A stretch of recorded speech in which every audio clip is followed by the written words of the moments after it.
Hi friends, welcome to our last episode for 2025. In this episode, we've set up sort of like a Girl Talk, The View type interview with several members of our team at Ranch House Designs. And all of us are creative professionals, working moms, and we love the ranching and farming lifestyle. So it's just a fun little conversation where we discuss marketing trends, mom life, funny things that have happened this year, and some of our predictions for what will make great marketing in 2026. Hope you enjoy, and happy holidays, happy new year from all of us at Ranch House Designs. Hey everyone, welcome to the end of year wrap up. I'm Rachel Cottrell, joined by three of my favorite women in marketing and just in general, Carol, Erin, and Kirby, all from Ranch House Designs. And we thought it would be fun to close out our last episode of 2025 with a little roundtable girl talk about the year that we've had, some wild things that are happening in marketing, and what's next for 2026. So it'll be like The View, but with a lot less drama and a little more cattle and maybe even some Canva. Oh, Carol, don't get me started on Canva. That's probably a topic for a little later on in the podcast.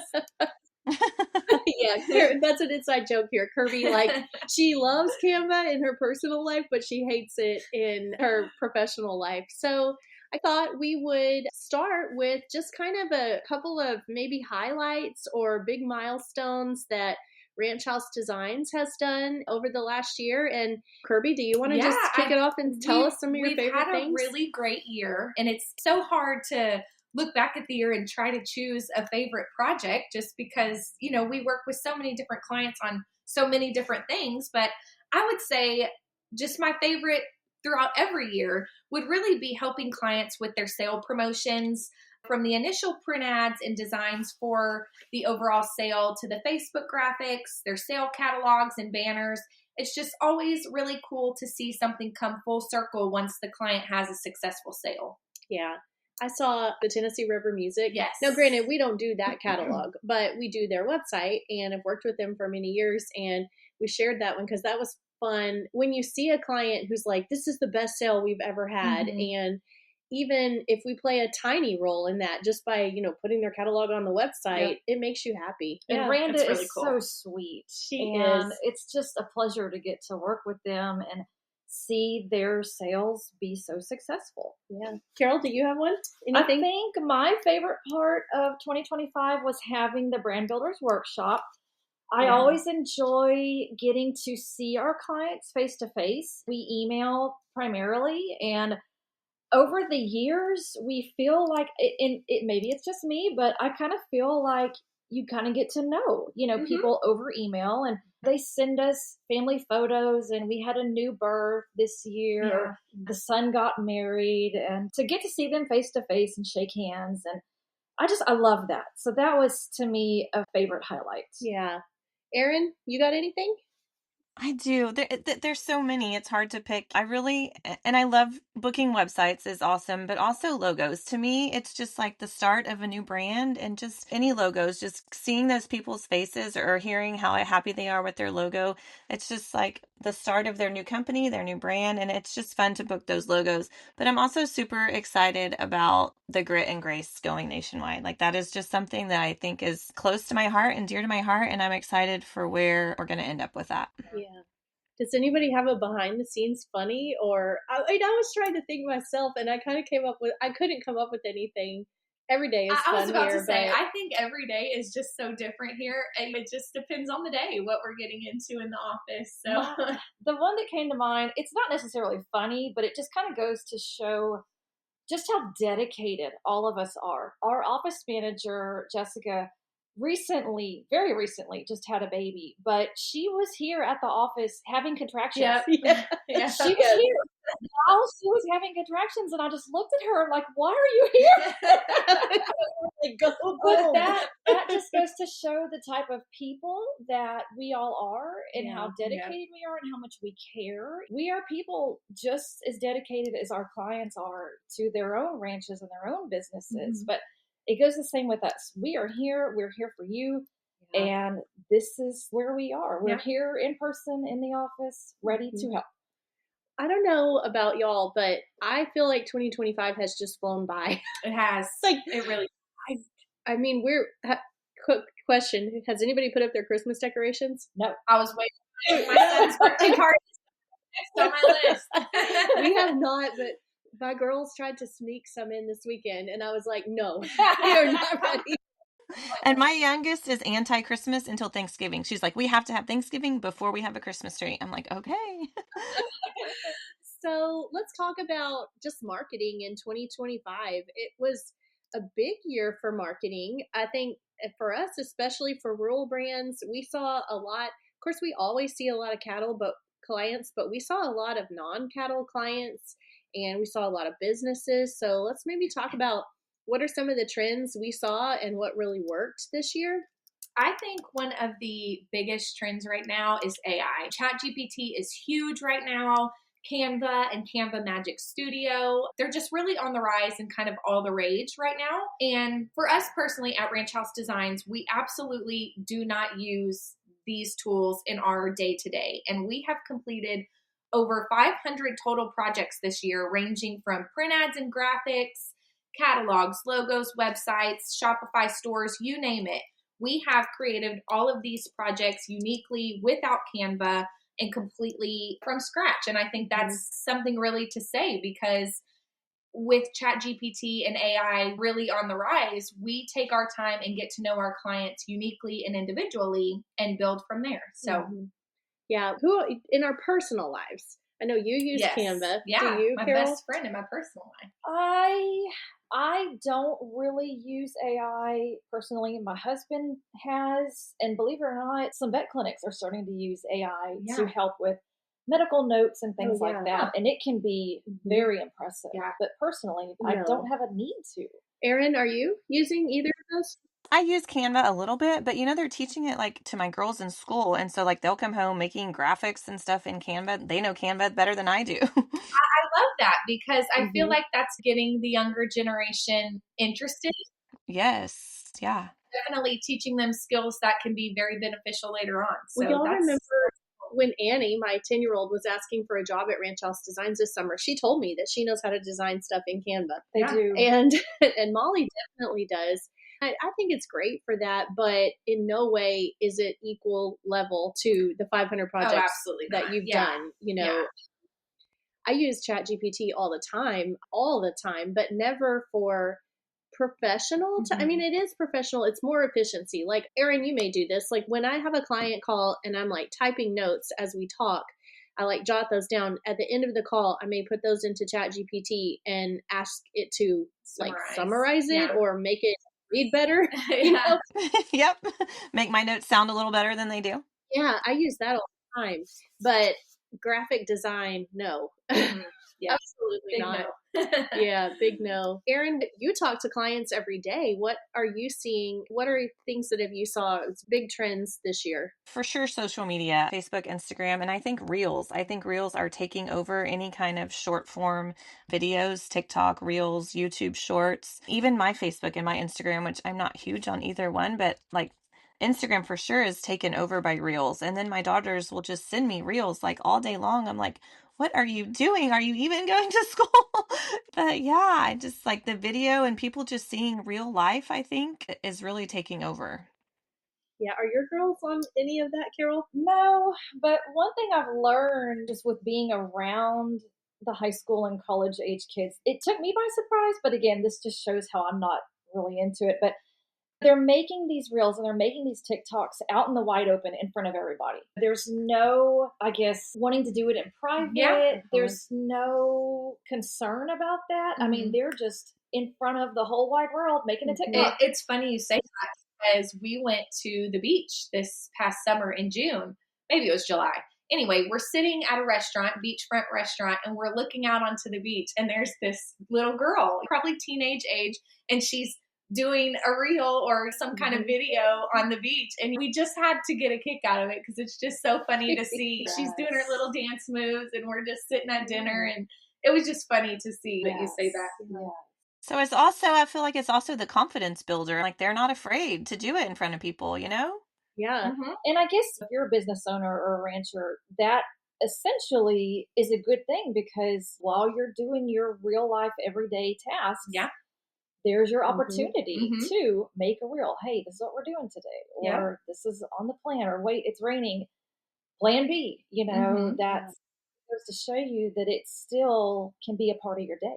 Well, I think sometimes older people, now I'm calling myself older, you get a little overwhelmed and you think, well, how am I going to do this? Do I need to find a professional videographer? All of that. But really, like at BRC, our most successful reel that we've done was just something I pulled out with of us filming a bowl from my camera phone and put some music behind it, and it went viral. So you can do it. Oh, yeah, you really With can. I think some every people might be teenager scared, is but doing it it's with really, cell phone. getting yourself out there is really, it's important, and it can be done a lot easier, I think, than people think sometimes. Yeah. I would say that I personally have noticed email newsletters coming back, like at both of our brands, Ranch House and BRC, and even the Ranch Downtown. If you have an online store and you're not using email marketing, like the connection of Shopify and Klaviyo, you're really missing out because it can do so much. And I think that's another one that sometimes people are like, well, I don't have time to write an email blast. It doesn't have to be like a super professional newsletter. A lot of the ones we do are just almost writing an email to a friend. Yeah. It's just being real. And the Shopify platform even has that built in where you can do your marketing through your store. And it just makes it that much easier. Your list of customers is there. They've already signed up to hear from you. And it's literally just one click away where you can send out your marketing. If you have Klaviyo involved with it, it's even better. It makes it real easy to do. Carol, do you have any numbers on how many online stores you're doing right now? If you don't know, I'll say Carol is our e-commerce director, and she does all the Shopify builds and maintenance. Typically per year, we can go live with anywhere from 5 to 10 stores. And at any point in time, I'm currently working on 6 to 7 stores consistently throughout the year. We get one live, we bring in a new one. Yeah. And it just keeps on rolling. It does. We're getting new clients. We've got a new store that we're working on now, and it is for his car racing company, racing business. And so we're working on t-shirts and caps for his merch, race car. Yes. And so it's just another way to show that you can sell almost anything online. The sky's the limit. And even if people have an existing store and they're selling their beef, they can still expand. They can bring in caps and koozies and seasoning blends and sauces or things like that. If you're having an in-person event, you can sell tickets through your store. Yeah. There's so Associations many ways. could sell membership, do their membership dues That's through there. exactly right. Or big events. There's so many ways that you can promote your business and sell things and bring in that income by having an online store presence. Yeah. I want to shift a little bit and talk about influencers in ag. At our workshop, we had Heather Welper, and it was really fun to visit with her and see that. Do y'all follow Mariah Carey's little every year it's time announcement? Right around My Christmas. kids do. So did y'all see it this year? With Sephora. It was like a complete paid ad. Yep. It was like she took her fun little it's time and it became like a paid advertisement for Sephora. And I don't know how y'all felt about it, but my girls were like, this is weird. It was weird. I was having some weird thoughts about it. Are y'all, Erin, you've got two teenage daughters. Do they follow any influencers?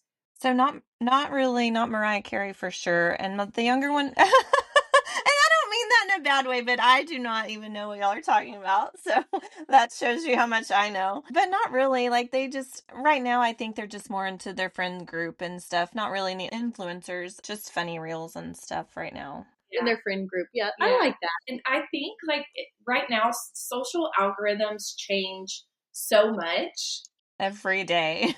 Week to week. I mean, we're seeing all of these different trends and things. And I think one thing to keep in mind that's important is that Facebook really rewards consistency and genuine engagement. So for our clients who are actively using Facebook or using influencers in ag to help promote their brand, I think that's an important factor to think about is the consistency and the genuine engagement that you're getting on your posts and on your page. Kirby, did you happen to notice throughout the year any trends as far as graphics that we were creating or print ads, like any certain fonts or colors? I really do think that I'm seeing a kind of a trend in the fonts that we're using, just like a bold, playful style font versus a more, I don't want to say plain, but a sans serif font. I think people are wanting something extravagant and out there. I've noticed just over the course of the past couple weeks, I don't want to say retro, but like a retro style font taken over the past couple weeks, I would say. Just bold and in your face style font. Something to get your attention. Yeah. So kind of, I mean, because a couple years ago, I would say the trend was very corporate, Yes. simple, very, very simple. Yes. And now kind of just a little bit more up. playful. Yeah. Mhm. And I feel like even in stores, you'll see like retro coolers and retro clothes. I feel like we're going back to that style. So what about you, Rachel? You've worked with a lot of rural business clients over the past year. What do you think made a brand really stand out? I was really thinking on this because this is a hard one. I think I want to say my answer is photography, like good quality photography, because everything now is, Instagram is such a huge driver of content and awareness and stuff. And so I would say it's really great to have professional photography and have really high quality photos, but also at the same time, I think it's fine to use your own simple photography as well. I think you need both. I think you need a blend.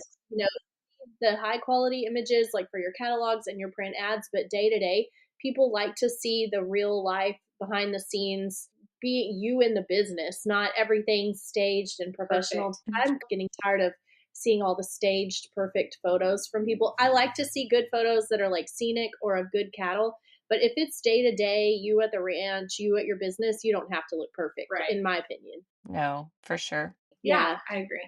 I have another one for you, Kirby. Was there any campaign or anything in 2025 that made you say that was genius marketing? I have to say, one thing that really made me sit and think that was genius has to be the whole Travis Kelce and Taylor Swift thing. Even though it technically wasn't a full-blown marketing campaign. Is it though? I don't know. I mean, yeah. I guess it could go both ways. Here's the NFL, a brand that has been around for years, and suddenly they're trending on TikTok. They're reaching millions of new fans, selling out Travis Kelce merch simply because of a relationship story. And I think it really showed the power of storytelling and authenticity, because you really cannot plan that kind of magic, but you certainly can learn from it. And I think people really connect with people and not products. So I think that's one thing we try to do for our clients internally, whether it's a cattle brand or a small town boutique, is really help them showcase the human side of their business. That was funny. It cracks me up to this day. People are nosy, and I will say it to bring it down to a very basic level. This summer we were at a show, and I posted a picture of Molly and a young man winning showmanship. They were standing next to each other, hugging, winning showmanship, first and second, or something like that. And and they're 14, and someone commented, "Are they dating?" Well, no. They just won showmanship together. Eyes before they read.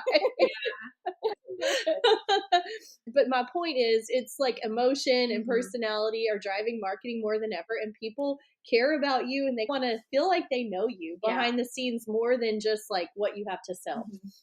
So I think maybe for our listeners, a good takeaway message is going to be that even in ag or a rural business, that these lessons apply. When you tell your story authentically, whether it's your family, your mission, your day-to-day life, your audience is going to feel connected to you. You don't have to have a Super Bowl ad. You don't have to go big and above and beyond and extra. You just need to show up with heart.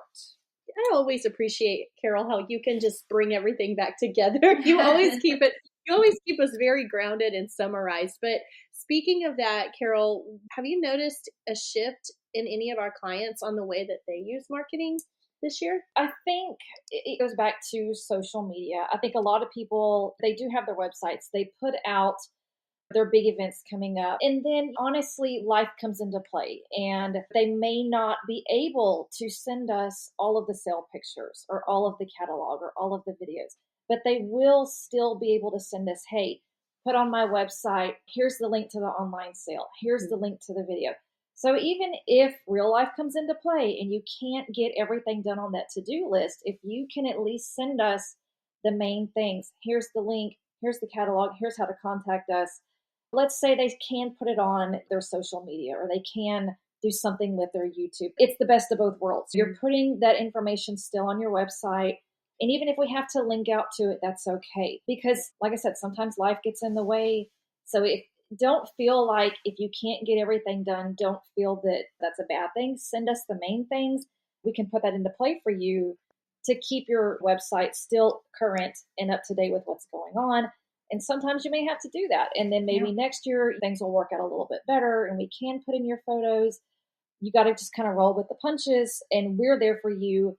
Ask us if you need help. We can help you. We can talk you through it. Mm-hmm. Well, let's shift gears a little bit because you said life gets in the way. And just this morning, I will share, so our school, Carol and I's kids go to the same school. It's about 15 minutes from where we work. I dropped Annie off in the car rider line and she's like, "Where's my backpack?" She left her freaking backpack at home. All Monday, and I had an appointment like at 8:45, and so luckily Brandon did it. But I want to talk a little bit about the real life balance between work, life, and motherhood, because we're all doing this, and we're all working moms, but working wives, and involved in our community and everything else. So maybe to kind of share with our audience, if each person would go around and share where they are with kids and what ages and what activities. Erin, you want to jump in on this? Sure. Yes. And same thing, Rachel. Like I had one that kind of woke up not feeling great this morning. And I'm like, look, I don't have time for this. You got to go to school.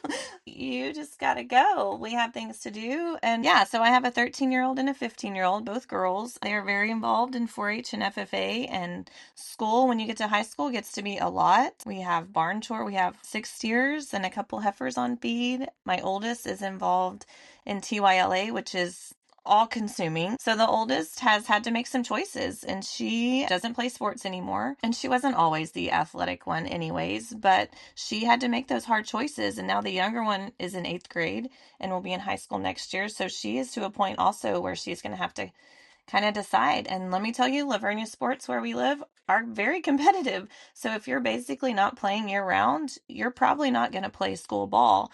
So we're going to get to a point this year where she's going to have to make some tough choices. And it's hard to do everything. And it's hard to be the mean mom or the supportive mom or just leading in them and guiding them in the right direction.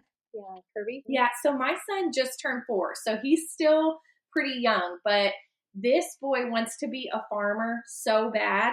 When I tell y'all, it's funny, we passed by what would be his future elementary school a couple weeks ago, and we were explaining to him, like, Waylon, this is going to be where you're going to go to school. This is your big boy school. And he looks at me dead in the eyes and he says, "No, I'm not going to school. I'm going to be a farmer like my daddy." And I was like, okay, we are in for a treat in a couple of years when he starts pre-K, or I guess next year when he starts pre-K. I'm like, farmers still have to go to school, son, you know? So, Kirby, on a normal day, I don't even know this. How far is your commute every day? Just about 30 minutes. Yeah. So does he go to daycare? Or does he goes twice a week, Tuesday, Thursdays, and his school starts at 8:30 and picks up at 2:30. So thankfully, I have a village available to help with drop off and pick up, because it can be challenging, especially during harvest time when my husband is so busy. So it really takes a village to raise kids and be a working mom, for sure. It does. Carol? Yeah, busy. I have 2 teenage daughters similar to Erin. Mine are 14 and 16, both in high school, and very involved, lots of things, lots of here and there and coming and going and practice and the whole 9 yards. 4-H, FFA, they raise a lamb project. They both have lambs, show lambs. And this year we're actually going to pick up ag mechanics. Oh my God. LD. So the fun part is that I get to say, "Here, husband, this is all you." Teach them how to weld. So yeah, we wanted to try that. It had just been on my heart. We can do more. Yeah. So I want to do more. Go for it, Carol. So we're doing more. I'm trying to do less. And you would think that that would apply to me too. But since I know that I can shove this on my husband, I'm kind of like, have at it. I have shifted my mindset in the years past. I would always kind of think, I'm so busy, I'm so busy, I'm so busy. But I've learned over time that it's a blessing. I'm able to. I have a car. We can go to these games. We're able to go to practice, even if it's 6 a.m. practice for cross country. I'm able to get my daughter there. I'm able to pick her up. I'm able to watch them. I'm able to do this. We're healthy. We have the vehicles that run. And that's really kind of hit me hard. It's just that I shouldn't be complaining about how busy I am because it's a blessing that I'm able to be this busy. Yeah, I love that outlook, Carol. Yeah. I saw a meme recently that was like, I forget exactly how it was worded, but essentially the same thing, saying, I once prayed for this busy life, and it's okay to feel overwhelmed in this busy life because I prayed for this, and I'm able to do this, and I've gotten everything in my life that is worth having. So that's a good outlook. It took me a long time. It took me, I mean, like I said, my girls are 14 and 16. It took me a while to shift to don't complain about these busy days. Yeah. Because they are a blessing. Yeah. And you didn't even mention you're a 4-H club leader as I well. am. You lead our local 4-H, which is a full-time job in itself. Do any of y'all have like a scheduling hack or way that you keep everything organized? I write everything down. So you're a writer. I am a hand note like in a planner. Do y'all have like a board in your house? Yeah. Or I have a planner, like a spiral that goes with me everywhere I go. And my family knows, check the calendar, check the planner. Yep. We've transitioned to that. And they all know when my husband, he's a police officer. And if he gets an opportunity to work an extra job, he already knows, ask me. What are we doing next weekend? What's on this day? And typically every day has something, but I write it all down. Yeah. I'm a Google Calendar girly. I live by my iPhone calendar. I do shared calendars, whether it's family being my sister, my mom and dad, or just with my husband. I mean, so I have work calendar, all color coded, and I live by the Google Calendar. Yes, we put everything in the iPhone calendar. All the family events are shared with everything. And so my husband will ask me, well, do we have something this day? And I'm like, check the calendar. It's all there. So for Brandon, check the calendar is like just like me saying like you dumbass or something because he gets so mad. He's like, why do I have to check the calendar? Like, because it's all there. Yep. Well, I didn't say that it went over well. I just said, yes, check the calendar because mine's kind of the same way. Yeah. I think we can all feel like we're hanging on by a thread at times as working moms, but we've got the calendar. We've got the calendar. Hi, it's Rachel Cottrere, founder of Ranch House Designs. When I started RHD over 25 years ago, it was with one simple goal: to help ranchers build better marketing so they can have higher sales and more profits, and ultimately, more success. And here's the thing. Our team at Ranch House gets what it's like to be in the agriculture industry because we live it every single day. We know what it's like to juggle cattle, kids, and careers while still chasing big dreams.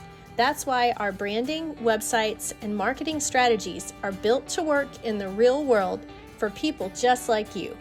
If you're ready to grow your brand, request a free consultation today at ranchhousedesigns.com.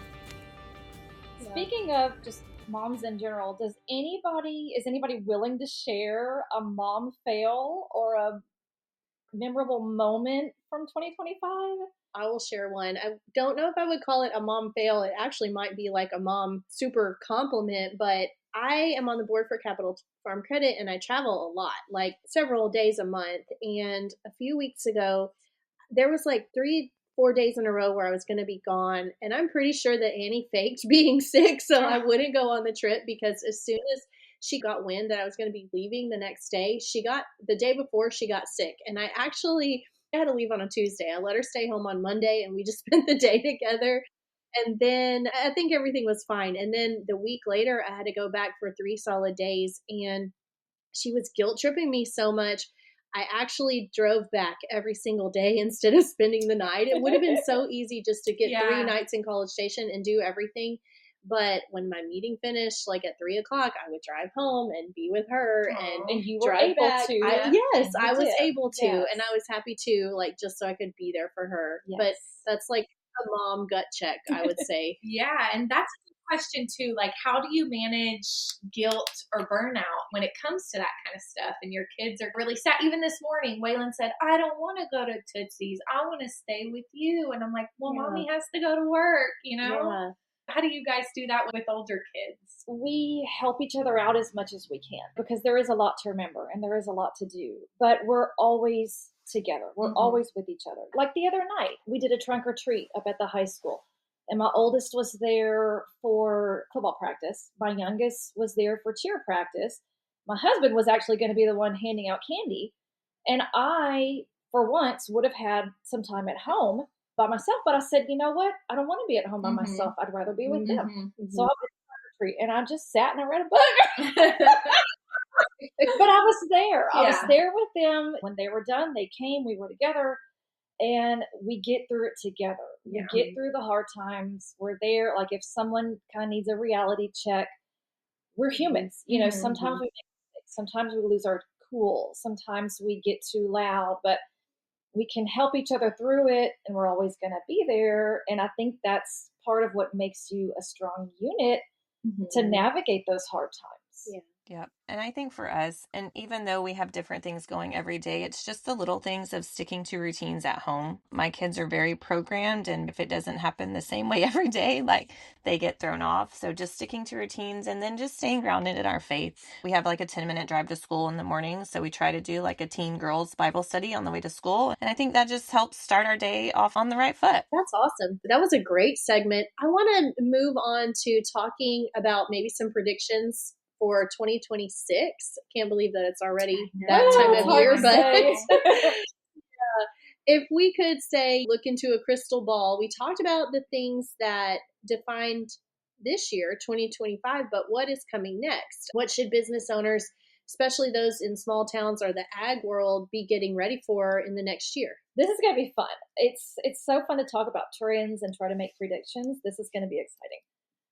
Yeah, because honestly, marketing changes faster than my kids' moods. Yeah, very true. So we talked about this a little bit, but let's just start with a big one, which is AI. And it is not a buzzword anymore. Everyone pretty much knows about it or uses it. It is officially part of our daily life. So from ChatGPT or Canva or other things like that, these tools are everywhere. Yeah, I agree. And I think one thing that we're really going to see in 2026 is integration. So instead of having these 10 separate tools that you're using in AI, I think they're all going to be together. And I think, like your email software will automatically suggest better subject headlines or better taglines to call to action the end of your emails. And your website analytics will recommend what content you should post next or what people might be Googling the most. And kind of just that integration as a whole, I think is really going to be big in 2026.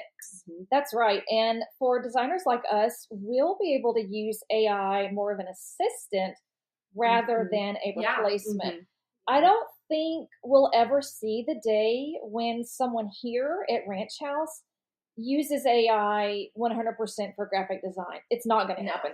It's there. It's a tool. It really is just a tool. It can help with administrative things. But when it comes down to creativity and a knowing eye and the knowledge and the experience, that's going to come from our human feelings and instincts and knowledge and experience and all of these skills that we've learned that we know our clients come to us for and that they depend on and that they're wanting from us. That's all authentic. That's all going to be us.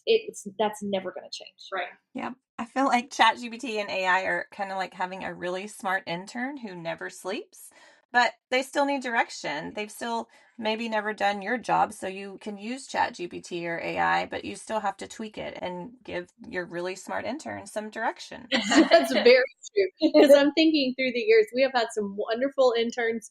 We have had some challenging interns. And that's kind of what you get when you use ChatGPT. Sometimes like it's good, sometimes it's really bad. But I do think for small businesses and clients like what we serve, this is all good news. Like, you don't necessarily have to have a massive marketing team. You can use these tools efficiently and smartly to help you when you need it, but just please don't use the standard Canva graphics that everybody else has, and don't ask ChatGPT to design your logo. Please. You can spot it from a Yes. mile Yes. away. I agree. I definitely think clients shouldn't be scared of AI. I think we just need to learn how to make it work for each of us individually. Yeah. Well, let's talk about another one that we hear a lot, which is personal branding. And this has kind of been a growing trend for a few years, but I do think that in 2026, like, personal branding is going to become the new currency in marketing. We talked about it, like what people see as your true authentic self and your business's true authentic self. Yes, people buy from people. That's it. They don't want to follow a logo. They want to follow a story, a person. They want to see the background. You still have to have a good logo. Like I said in the beginning, I love seeing people's logos and new branding get started, but the story is really what sells people. And I love that this is something that everyone can do. You don't have to be an influencer. You just have to show your face or share your values and let people see what makes you different. But do it in a real way, because one great thing about being in the stock show world is we all can spot who's real and who's fake. Spend 30 minutes in a cattle barn and you'll find that out real quick. Yeah, I agree. And even in the ag industry, your personal brand is your business brand, and you're the face of your ranch, your boutique, your design studio. So that's who people are going to connect with. So think about it like this. In 2026, your name and people's perception of your name might be more valuable than your logo. That's kind of wild to think about, but it's definitely true. And that also means protect your reputation. Show up consistently and don't be afraid to share your real life. Yeah. And pro tip, stop worrying if your hair isn't perfect in that Instagram story, because people don't want perfect. They want to see the real you. Yes, absolutely. Yes. For sure. For sure. I will say, Erin, I do that all the time, like at BRC, because all of us who are in a barn, you're sweating, you're hot, your hair is all blown because you've been standing under a fan. But and I don't put makeup on every day. But we're out there doing it, living the life. You're with your family, and that's something to be proud of. So, okay, number 3, niche. This is my trend: niche communities over mass audiences, meaning it's better to like focus on a small group of people that you align with, you are interested in your product, rather than just trying to say like, oh, I'm going to sell my products to everyone on the planet. Yeah. And I think this one's huge because we're seeing brands realize that it's better to have 500 engaged followers than 50,000 who are really just scrolling past or don't really even care. Yes. The days of chasing followers are fading. What matters now is building your tribe, the people who truly get you. It goes back to quality versus quantity. Yeah. Right. Like if you're a small town boutique, you don't need to reach the whole world. You just need to reach your people. The moms who love Western fashion, who support local. Yeah, the people who buy at the ranch downtown. We have a great little local business, and we don't ship nationwide too often. Most of our clients are just the same 50 to 100 people that come every week and get their beef. But that's what I love about marketing today, is because you can create this small, tight knit online community that supports you like a family. And I use this example a lot at BRC Ranch. Anytime we have posted a picture in the last 5 years, I have this one guy from Mexico that will comment every time. And he's like, beautiful. I love it. Thumbs up. I've never met this guy, but I feel like he's my person. Yeah. Sure. And I will also say we are definitely embracing this at BRC. Just for a little example, you all know the Houston Livestock Show, and every year we have like hundreds, maybe thousands of visitors who want to come by. But I've noticed that it's gotten to be so many that you can't even talk. We're not even able to talk to them. It's like they just want to come and stand by our bull and take a picture and post it on Instagram and tag us and then go to the next ranch. And we're trying to scale back on that this year, like scale back on privacy. And obviously we're going to welcome visitors, but we want visitors that can come and we can sit down and have a cup of coffee with and let me learn about your ranch and let me see the bulls you're using and really get to know people rather than just the 5-minute drive by. Right. You know? Yeah. I mean, I really think we're going to see a trend from going viral to going real. Oh, that's good. I'm going to use that. that. That kind of brings me to another topic, I think, is followers versus conversion. And you mentioned, I think, Carol, you or Kirby, one of you said you would rather have 50 engaged followers than 50,000 robot followers. No? How do y'all feel about that? I think this one hits home. I can't tell you how many times clients say, I just want more followers. And we're like, that doesn't pay the bills. Yeah, 1,000 followers who buy from you are worth way more than 10,000 who just keep scrolling. Yeah, I think 2026 is the year that people are finally understanding that engagement and sales matter more than the vanity metrics. Have y'all noticed on Facebook? I think I noticed on mine.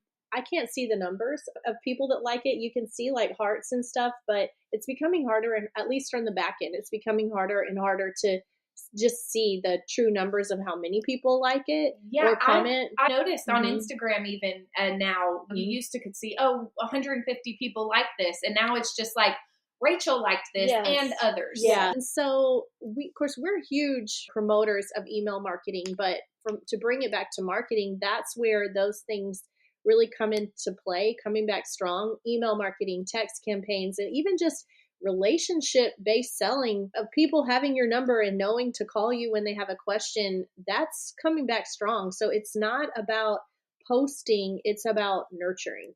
Right. It's kind of like dating. You can't just post a cute selfie and expect a lifelong relationship. That's true. You have to actually follow up with the person. Send an email, say thank you, maybe even a handwritten thank you note. And for us, like our girls in the beginning, it was very hard. You have to write a lot of thank you notes for stock shows and this and that. But now that they're getting older, I think they're understanding more and how important and how personal a handwritten thank you note goes a long way. It really, really does. So, Carol, you brought up dating, and I'm going to move this question more from like audience building to relationship building. And so I'm going to put you on the spot, Kirby. You are our Vice President of Creative Services. Really, between you and Aaron, y'all talk to every single new client that comes in. Do you ever think there's a time where you break up with a client? Like where we say, we are not the agency for you. Yeah, and I think I'll tell you, when establishing any type of working relationship, I think it's so important to make sure that both parties are aligned. And there's some instances where you think, hey, like maybe this isn't the best fit for either party. So I do think there is a time when you might look and agree that, hey, this just isn't in the best interest of both parties.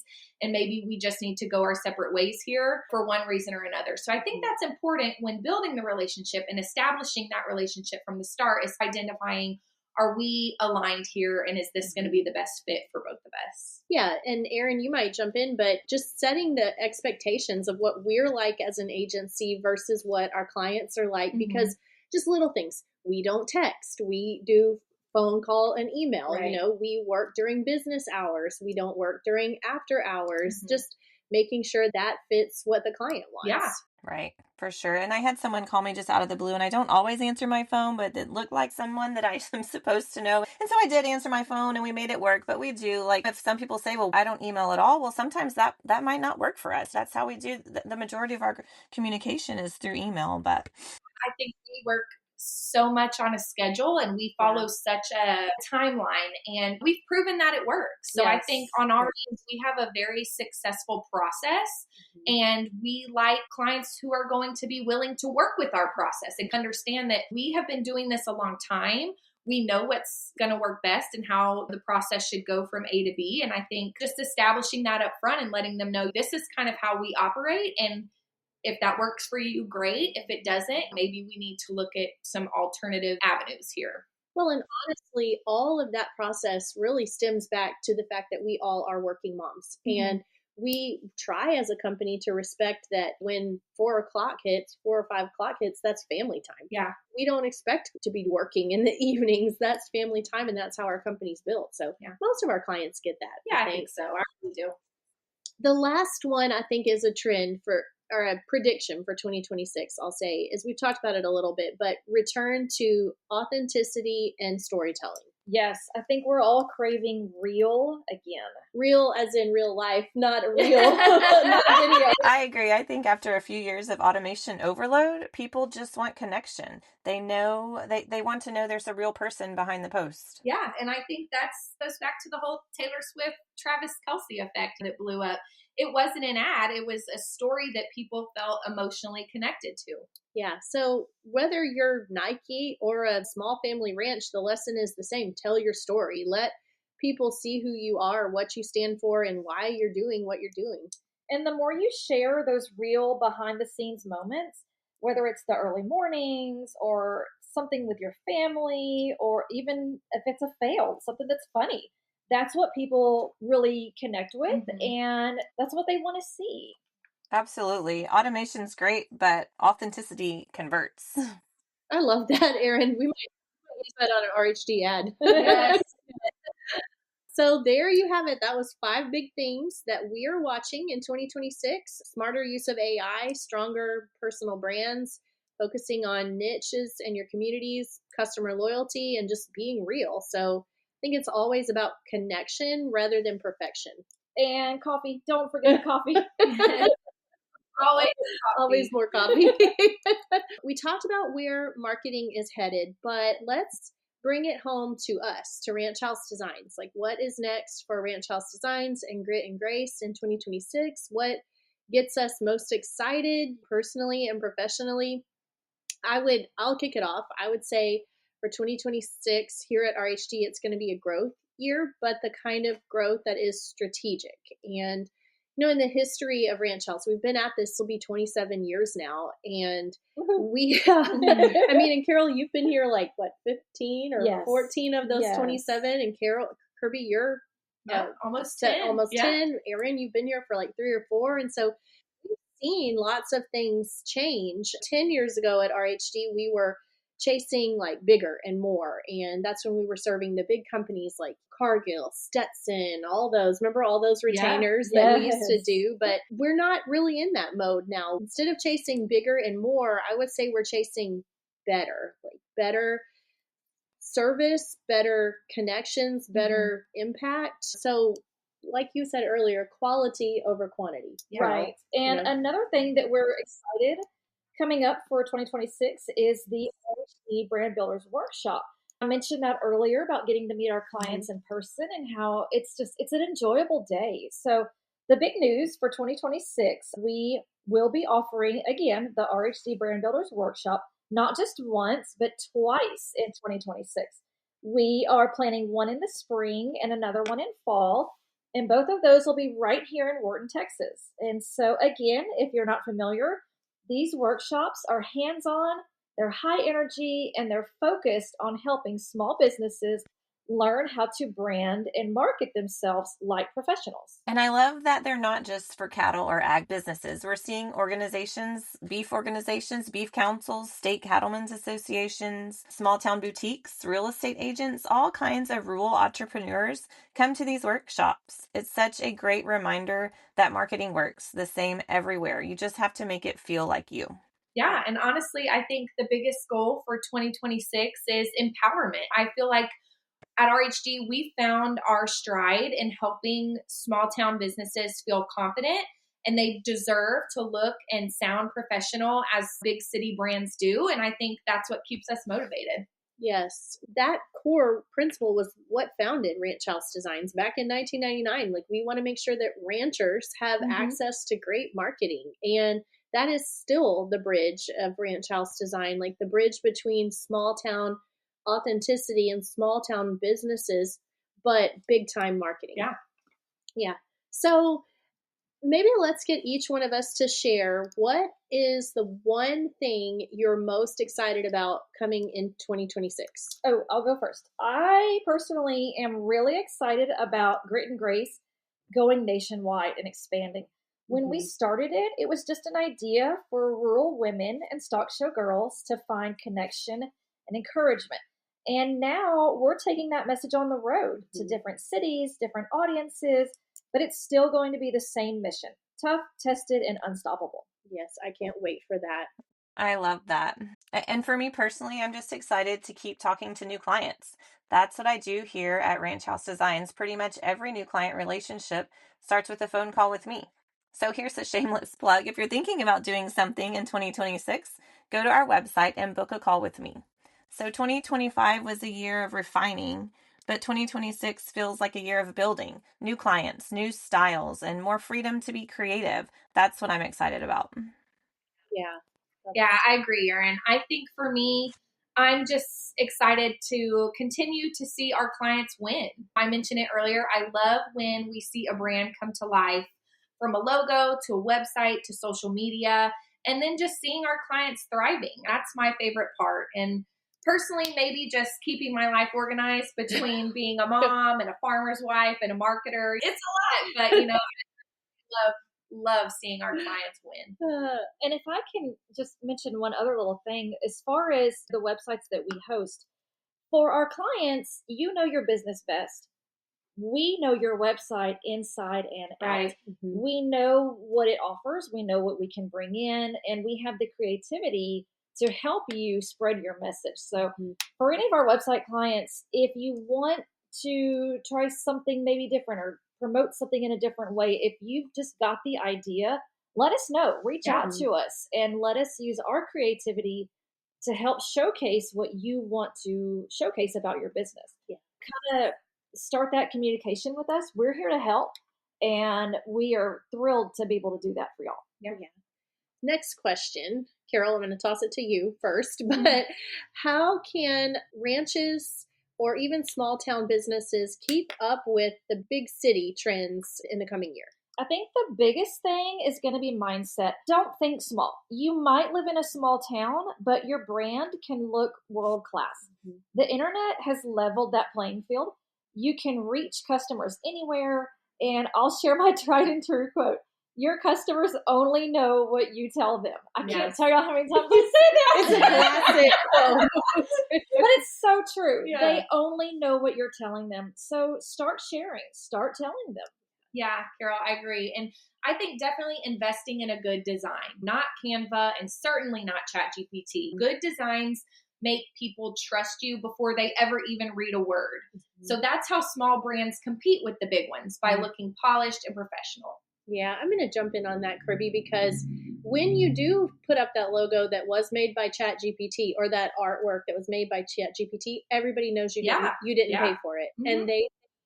And they did it, and you did it in 5 seconds. Yeah. And that's telling people subliminally, hey, I'm just rushing through this. Like I said, you can spot it a mile away. Yeah.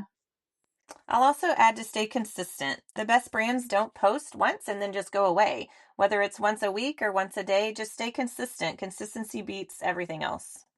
Yeah, I love that too. I would add, use your local advantage. I will say sometimes I'm guilty of this at BRC Ranch because our clientele is international and local. And so sometimes on social media, well, almost always on social media, I will share when we're making that shipment to Pakistan or making that shipment to Colombia, like I'll post pictures and stuff like that. But I really should be posting a picture also every time I sell a bowl to the guy who lives 5 miles down the road to me. Because honestly, when someone in your small town chooses to buy from you, that's almost a bigger compliment because let's face it, small town people, they know everything about you. Like if the people in your home county don't like you, then that's telling that. So if you can do well in a local business and people like you, that's your superpower. Like, and don't be afraid to share that. So you don't have to try to be the biggest or the most loudest. Just be the best version of you. Yeah. So let's wrap up this section with some advice. We've had a lot of good advice, but this is a really strong question. What is one thing every business should do in 2026? I think to start with, I'm going to say audit your brand. Look at your logo, look at your website, your colors, your social media. Do they all match? Do they all tell the same story? A brand refresh can make you look instantly more credible. Yeah. And I'd say get visible, get out there, whether it's video events or local partnerships, just show up, just being there. People can't buy from you if they don't know that you exist. Yeah, exactly, Erin. And I think going on that is build relationships, reply to your comments, thank your customers, support other local businesses. Community creates loyalty, and loyalty keeps you in business. Yeah. Mine would be try to learn something new. We've been in this 26 years, but we are always learning something new, and marketing changes every 6 months. So take a workshop, watch a webinar, play with a new tool, like something in AI. And the businesses that are going to win are the ones that stay curious. Oh, that would be a good t-shirt. Stay curious. So this has been a great podcast, and we're just kind of wrap up. Like I always like to wrap up the year with gratitude and a little bit of inspiration. So I'm just going to toss some of these out there, and y'all can jump in, but maybe something of what are you most proud of last year, or what are you most thankful for, or maybe even like what is one word that describes your mindset for 2026? Anybody got anything? I know that's a lot. Yeah. I would say just what I'm most proud of for 2025 would just be how far we've come. I mean, every year presents its own challenges. And I think just looking at the bright future ahead for 2026, not even only as a company, but as a family as well, and really as an industry as a whole. And I think I'm most thankful for my health, the health of my family, for our clients who continue to trust us with their marketing, and all the things that we have accomplished together with our clients, I think is important. And I would say the one word that best describes my mindset for 2026 would probably be determined. Determined to not only better myself, but to continue bettering those around me as well. That is really good. That is really good. Erin, you got anything? In 2025, I felt like we reached maybe new people in a new sector. We went to a plastics company, a molding company. It's always fun to reach new people, new businesses that are not just in the agricultural sector. And kind of bouncing off what Kirby said, I'm very thankful for health, for family, for you ladies at Ranch House. Just very thankful. And then, one word that describes, I'm going to go with grind. Being an Aggie football fan, it's working for them. So, right? So how about some grit, grace, and grind? Yes, I love that t-shirt. That's good. That's really good. Personally, there's so much to be thankful for. We talked about that earlier. I think going into 2026, personally, one thing, it's easy to make these big New Year's resolutions, and then so many of us just can't accomplish it. I think what I'm going to try to do is, instead of maybe aspiring for something huge, I just want to make small improvements. Maybe trying to eat a little bit better, less sugar, maybe cooking more at home and not eating out quite so much, maybe trying to exercise a little bit. Little things that are attainable and are reachable. And we talked about that in marketing too. Focus on you. Do little things to promote your brand more, and try littler things. You don't have to, if it's hard to reach such a big goal, then do the smaller goals. And any of those improvements are going to motivate you to just keep going. Yeah, I love that. Yeah. Well, guys, this has been super fun. And this has been a great podcast. And it really just reminds us that grit and grace and grind really all go hand in hand. So you have to have both to survive in business and marketing and motherhood and life. And so as we wrap up, I would just say to all of our listeners, to our clients and our friends, thank you for just being part of this journey. And we cannot wait to see what 2026 brings.